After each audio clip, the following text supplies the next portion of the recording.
দেহ ঘরে যাতে চাই মায়ের ঝিয়ে সতীন তারা বাপে পুতে হইল ভাই মায়ের ঝিয়ে সতীন তারা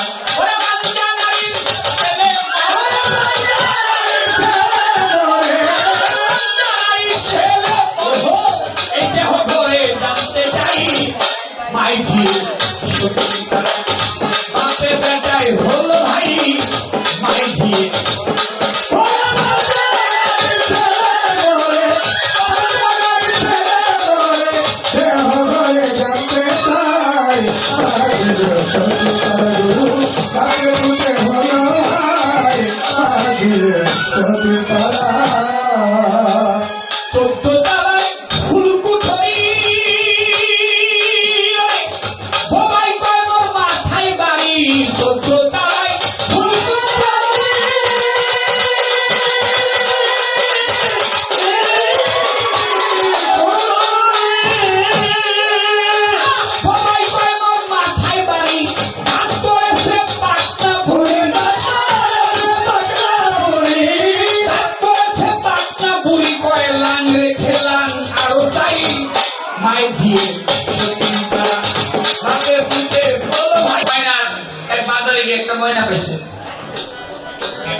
নাকি ময়না বিক্রি করে তারা জিজ্ঞেস করে ভাই তোমার ময়না কি কথা বলতে পারে? বলে হ্যাঁ আমার ময়না কথা বলতে পারে। বলে আমি প্রশ্ন করে দেখি কথা বলতে পারে কিনা। বলে আপনি প্রশ্ন করো। তো ভদ্র মহিলা ময়নারে প্রশ্ন করে ময়না বলো তো আমি কে? ময়না ব্যক্তি একটা খারাপ টাকা দিয়ে মনে কিনুম ময়না আমার খারাপ আমি মনে কিনুম না অন্য মানে কিনুম। মহিলাদের মন মেয়েদের মন মায়েদের মন যদি একবার কিছু চায় ওদের যে বন্ধু না পাই মন আর ঠান্ডা হইব না। অনেকদিন ঘুরতেছে তার ময়নার দরকার হাঁটতে হাঁটতে খুঁজতে খুঁজতে অনেকদিন পরে গিয়ে দেখে ওই বেটাটা ওই ময়নাটা নিয়ে হয়ে গেছে। বেটি ময়না দেখে জায়গা ময়না রাখতেছে ম্যাডাম ম্যাডাম শোনেন আমার ময়না ভালো হয়ে গেছে আপনি এখন ময়নাটা কিনতে পারেন। তো ভদ্র মহিলাকে ঠিক আছে যদি ভালো হয় প্রশ্ন করে দেখি। এখন ভদ্র মহিলা জিজ্ঞেস করে ময়না বলো তো আমি কে? ময়নাকে তুমি আমার আপা মুনি। হাসাইতে ভালো হয়েছে আমার আপা মুনি বলছে। বলে আচ্ছা ময়না তোমাকে যখন বাড়িতে নিয়ে যাব তখন বাড়িতে একটা লোক আসবে ওই লোকটাকে আমার দুলা ভাই। এদিকে খুব ভালো আমার স্বামী আসবে ও দুলা ভাই আমার আপা বলছে। বলে বলো তো তারপরে একটা লোক আসবে ওই লোকটা কি? বলে তোমার দেবর। এদিকে ঠিকই তো কইছে আমার দেবর আইব খুব ভালো। বলো তো তারপর একটা লোক আসবে ওই লোকটা কি? বলে তোমার দেবরের বন্ধু। সেবার বলো তো তারপর একটা লোক আসবে ওই লোকটা কি? এই জন্য তো বলছিলাম তুই খারাপ বুঝলাম না তো এতবার রাতের ঘরে ঢুকেন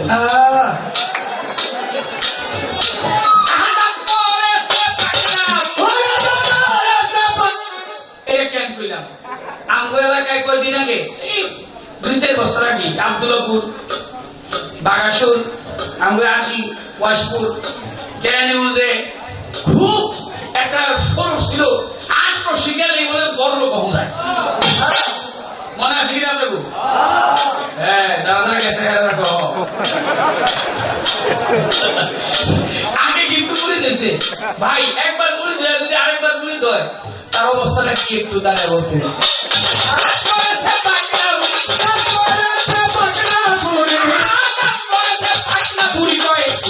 খেলাম আরো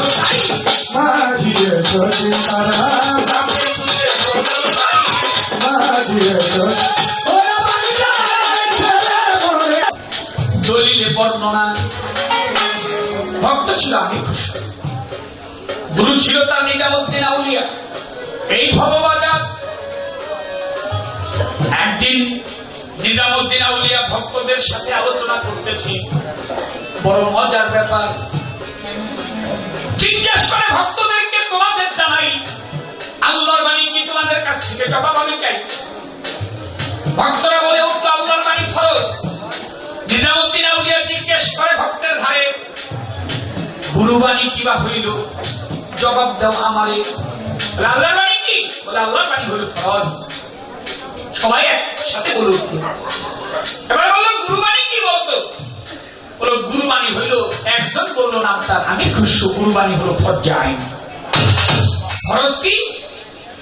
আপনার ফজরের নামাজের সময় হয়েছে, আপনি কোন কারণে যদি ফজরের নামাজ আদায় করতে না পারেন, জোহরের নামাজের সময় হয়েছে, আপনি জোহরের নামাজ যদি পড়তে না পারেন, আপনি কাজা নামাজ ইচ্ছা করলে পরে পড়তে পারবেন। কিন্তু ফরজ আইন হলো এটা। আপনার মা আপনাকে বলেছে এক গ্লাস পানি দাও, পানি আমি চাই, সঙ্গে সঙ্গে দিতে হবে, পরে দিলে হবে না। আছেন যত ভাই, ফরজ আইন দিতেই হবে, মাস্ট। বাংলাদেশের একজন মস্তবড় আউলিয়া চট্টগ্রামে বাইজি বসত। মা বলছে, বাইজি আমার তৃষ্ণা লেগেছে, আমাকে একটু পানি এনে দিবে, আমি তো বিছানা থেকে উঠতে পারি না, শরীরটা বেশি ভালো না। বাইজি দেখে কলসে পানি নাই, পানি আনার জন্য উঠে উঠে চলে গেছে। পানি আনলো যখন ভাই সন্ধ্যা গড়িয়ে গেছে, এসে দেখে মাথা ঘুরে এসেছে। ভাইজি ভাবছে মনে মনে, আমিও যদি ঘুরে এসে যাই মা পানি পাবে কোথায়? শোনেন বন্ধুগণে, ভাইজি ভাবছে মা আমাকে পানি আনতে বলছে, এখন মা ঘুরে এসে গেছে, মা তো অসুস্থ, শরীর ভালো না, আমিও যদি ঘুরে এসে যাই মা পানি পাবে কোথায়? মা যদি জেগে পানি না পায়, বিছানা থেকে উঠতে পারবে না, মা কষ্ট পাবে, তাই আমি সাধারণত ঘুম আসবো না, আমি জেগে থাকবো। পানির গ্লাস হাতে নিয়ে বাইরে দাঁড়াইয়া রহিল। সারা রাত্র অমনি ভাবে দাঁড়াই গিয়েই ছিল। ভোরবেলা মসজিদে আযান করেছে, আল্লাহু আকবার। মায়ের চোখ খুলেছে, লক্ষ্য করে চায়, তার শিশু বাচ্চা শিওরে, ওই শিওরে দাঁড়ায়। পানির গ্লাস হাতে নিয়ে বাইরে দাঁড়িয়ে আছে। বলছে, বাইরে ঘুমাসো নাই? বলে না মা, তুমি সন্ধ্যা রাত্রে বিকেল বেলা আমার কাছে পানি চেয়েছিলে, আমি কলসের ভিতর দেখে পানি নাই, পানি আনতে আমি অদূর কূপে চলে গেলাম, সেখান থেকে পানি এনে দেখি তুমি ঘুম এসে গেছো, জানো না সকাল হয়ে গেছে। আমিও যদি তোমার সাথে ঘুরে এসে যেতাম, তুমি পানি কোথায় পাইতে? তাই সারা রাত্র তোমার জন্য আমি পানির গ্লাস সাথে নিয়ে দাঁড়িয়েছিলাম। কোন কোন জীবনী বলে 5 বছর, কোন কোন জীবনী বলে 7 বছর বয়স। মাথা পানি বুকের মধ্যে নিয়ে বলছে, আমার জন্য সারা রাত্র পানির গ্লাস হাতে নিয়ে দাঁড়া রইলা? বলে হ্যাঁ মা। 2 হাত তুলে আল্লাহর দরবারে বলছে, আল্লাহ আমার এই 7 বছরের সন্তানকে তুমি আউলিয়ার খাতার মধ্যে নাম দিয়ে দাও। বলতে দেরি, হইতে দেরি, মানে 1 সেকেন্ড দেরি হয় নাই। বাইজির প্রস্তাবী তার কিতাবের মধ্যে লিখছে, আমি 40 বছর পর্যন্ত কত নামাজ রোজা করেছি, কত মসজিদে মসজিদে ঘুরেছি, কত আল্লাহর ইবাদত করেছি, এই 40 বছরে ইবাদত করে আমার ফলাফল হয়েছে শূন্য, আমি কিছুই পাইনি। কিন্তু আমি এক রাত্র আমি আমার মায়ের জন্য এক গ্লাস পানি নিয়ে দাঁড়িয়েছিলাম, আমার মায়ের ওই একটু দোয়ায় আমি আউলিয়া খাতায় নাম দিয়েছিলাম। তাই গুরুবাণী, মাতা গুরু, পিতা গুরু, গুরু জ্যেষ্ঠ ভাই, মাতা গুরু, পিতা গুরু, তোমার গুরু বড় ভাই, তার চাইতে অধিক গুরু দয়াল মহন্ত চান্দ্রে ভজদেই আমি পাই। মাতা গুরু, পিতা গুরু, গুরু বড় ভাই, তার চাইতে অধিক গুরু মহন্ত চান্দ্রে ভজদেই কিন্তু পাই। ভজনার গুরু হইল সে, গুরু বাণী ভজনাই মানতেই হবে, মাস। যদি কেহ না মানে, গুরু ছেড়ে যে গোবিন্দ ভজে, এইটি কাননে, গুরু ছেড়ে যে গোবিন্দ ভজে সেই পাপী নরকে ভজে। তাই গুরুবাণী হলো ফরজ আইন। যখন আমি বলিয়াই উঠিল, ওই চরণ ধুলি মোরলা বসে আছি, আশার সিঁদুর তুলেতে সদা আমি বসে আছি, আশার সিঁদুর তুলেতে সদা কবে সাধু চরণ ধুলি পড়লা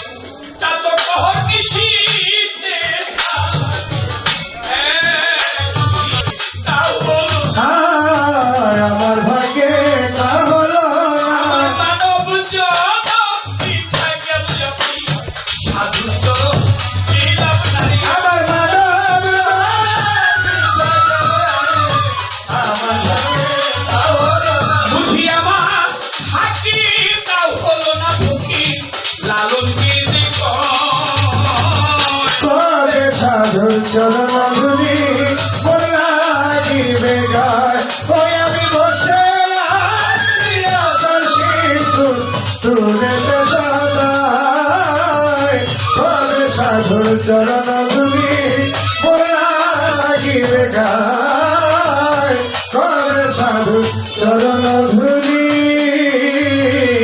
তাই আজ আমি খুশ ভেবেছিল সঙ্গের সাথী সঙ্গে আমার যাবি, আমি মরে যাব, আমি তো মরে যাব, চলে যাব, রেখে যাব সবই। আচষ্টিত সঙ্গের সাথী সঙ্গে আমার যাবি, আমি মরে যাব, মরার সঙ্গে সঙ্গে পড়ে যাবে কান্নাকাটির ভিড়, কেউ নয় আমার মাটির দিকে হইবি অস্থির, সঙ্গে সঙ্গে পড়ে যাবে কান্নাকাটির ভিড়, কেউ নয় আমার মাটির দিকে হইবি অস্থির।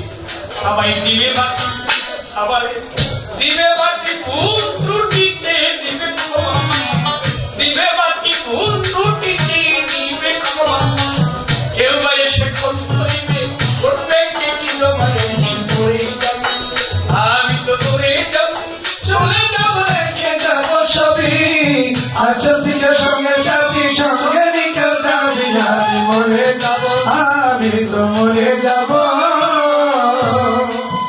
মরে যাব, রেখে যাব দুনিয়ার সম্পদ, ওই সম্পদে দেখে আসবি বিপদ আপদ, সম্পদ ভাগের জন্য, সম্পদ ভাগের জন্য মঙ্গল অন্য ঝগড়া সূত্রপাত, এক ভাই করবে আরেক ভাইকে অপমান আঘাত, আমি মরে যাব, আমি তো মরে যাব, চলে যাব, রেখে যাব ছবি আচ্ছা থেকে সঙ্গে সাথী সঙ্গে নিকেল যাবি আমি মরে যাব, আমি তো মরে যাব। ভালো মন্দ উপার্জনে সাজাইলাম সংসার, ওরা পাপ পুণ্যের ধার ধারে শুধু অংশীদার, আমি মরার পরে, আমি মরার পরে হিসেব করে দিবে পাপের বোঝা, অনন্তকাল বইতে হবে আমার বাবা সাজাই, আমি তো মরে যাব, চলে যাব, রেখে যাব ছবি আচ্ছা থেকে সঙ্গে সাথী সঙ্গে নিকেল যাবি আমি মরে যাব, আমি তো মরে যাব, আমি তো মরে যাব। তোমরা গানের ছন্দে মনানন্দে মাথা জুড়ো, বুঝো না জীবন্ত মানুষ সাধক মহত্ব কি বলে, গানে চলে মনানন্দে মাথা জুড়ো বলে, বুঝে না জীবন্ত মানুষ মহত্ব কি বলে। ওই গানের ছন্দে মনানন্দে মাথা জুড়ো তালে, বুঝো না জীবন্ত মানুষ মহত্ব কি বলে। তোমাদের হাতে ধরি, তোমাদের হাতে ধরি, পায়ে পরি বেঁধে নাও সবার, হাতে ধরি পায়ে পরি বেঁধে নাও সবার, মহত্বকে পারের ঘাটে ভয়ঙ্কর নিদা, একদিন মরে যাব, আমি তো মরে যাব, চলে যাব, রেখে যাব সব, আচষ্টিত সঙ্গে সাথী সঙ্গে আমার যাবে, আমি মরে যাব, আমি তো মরে যাব। গানের কথাটা গান লিখে কি সুন্দর ঘুমিয়ে আছে, যেন শিশু বাচ্চাটা আমার বড় ভাই আরিন্দম সাহেবের ছিলেন, যখন শুনলাম তখন আর ঘরে থাকতে পারিনি, যে এক নজর দেখে আসি, আর তার সাথে আমার একটা অন্যরকম সম্পর্ক ছিল, গুরু শিষ্যের মতো, খুব ভালোবাসত। এবং আল্লাহর দরবারে পাপি মুখে বলবো যেন পরম বন্ধুর বাসন ঘরে তিনি যেন ভালো থাকে, আমাদের সবার জন্য যেন তিনি দোয়া করেন। দীর্ঘষ্টু মুখটা যখন দেখিতে সবাই চায়, মুখের কাপড়টা ভক্ত ভাইরা যখন সরায়, মুখের কাপড় যখন সরিয়েছে, লক্ষ্য করে চেয়ে দেখে এখানে আমি খুশি শোয়া নাই, শোয়া আছে স্বয়ং নিজামুদ্দিন আলী। সুবহানাল্লাহ, সুবহানাল্লাহ। বলে কি দেখলাম, আমরা কি ভুল দেখতেছি নাকি? ভিতরে রেখে চলে আসছে, ঘরে এসে দেখি শিরে পায়ে কাপড় দিয়ে জামা পরে কাপড়ের মুড়ানো, চাদরের মুড়ানো নিজামুদ্দিন আলী শুয়ে আছে। ভক্তের এসছে বাজারের কাছে খবরটা বলার জন্য যে দয়াল, দয়াল একটু উঠবেন আপনি? দেখে উঠছে না, দয়ালকে ডাকছে, দয়াল একটু উঠবেন কি? ও দয়াল একটু উঠেন না, দেখে নড়ে চড়ে না, পাখিটা উড়ে গেছে, আরে পাখিটা উড়ে গেছে, ওরে পাখিটা উড়ে গেছে, শুধু খাঁচা পড়ে আছে, পাখিটা উড়ে গেছে, ওরে শুধু কাঁচা পড়ে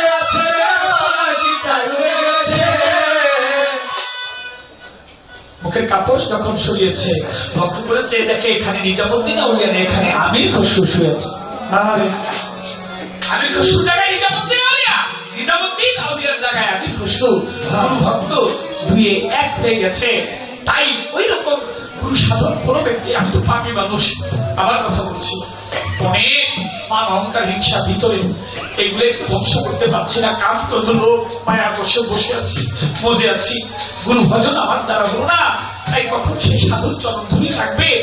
আর মানুষের মতো মানুষ হতে পারবো যদি গুরু কৃপা হয়, গুরু দয়া হয়। পৃথিবীতে আমার আর কোন রাস্তা নয়। তাই প্রত্যেকটা ভক্ত আমার খুব ভালো লাগলো, খুবই ভালো লেগেছে যে আমার জিয়াদ ভাই তিনি তার আব্বার জন্য এত সুন্দর একটি আয়োজন করেছেন। তার জন্য আপনারা দোয়া করবেন। যারা ভক্তরা আছে খুবই ভালো লাগবে, সবাই মিলে মিশে একটা দয়ালকে স্মরণ করছে। আজকে দয়ালের দরবারে সবাই আসছে, সেজন্য এখানেই তো কোথাও বসে যেন তিনি গান শুনতেছেন। আগিবে গান দয়াল চাঁদটি যেমন মেঘে